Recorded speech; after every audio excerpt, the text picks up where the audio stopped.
What do you expect men to bring to the table? Should be interesting.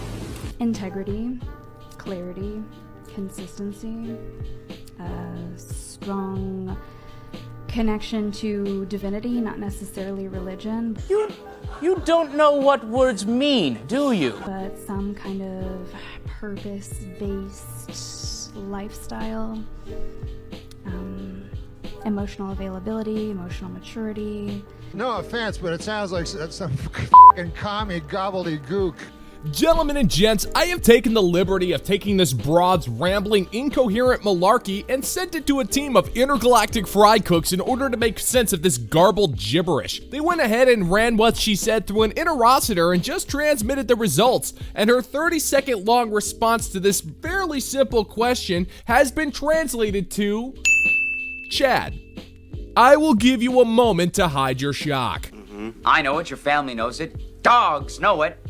I could repeat myself over and over again. This audience and everything is a very specific subset of the population, a small percentage of the population. What?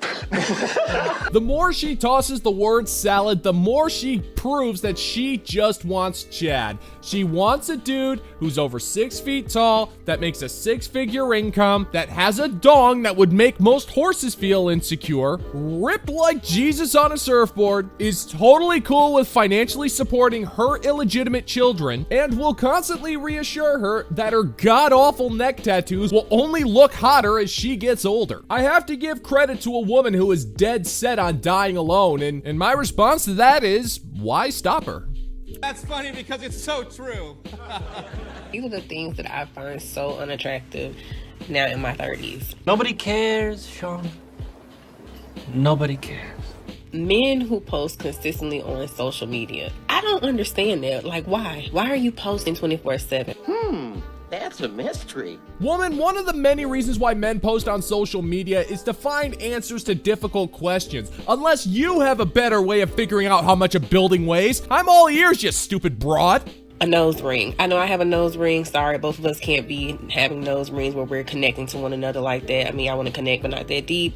I just never got into nose rings. That does not make sense. The men who have like no balance and they're constantly texting you all day. Good sir, do you work? I work. Wow. That's amazing. Call me old-fashioned, but I find it incredibly difficult to believe that there is a man out there who was actually texting this woman 24/7 unless A, he was a simp, or B, getting some squishy fish fun on the regular. But most self-respecting men have better things to do than text you 24/7, and I feel like you would know that if you actually knew one. Indeed. Lastly, greeting me with sexy. No. Correction, if she finds you unattractive and you call her that, she will be upset. However, if you are an objectively attractive male and you say these words, she will totally be cool with it. Give him 3 days. 3 days. No texts, no calls, no snaps or DMs or TikToks that you think he'll find funny. Nothing. For 3 days. Then see if he comes back. Great plan. Thank you. He likes your plan, Chief.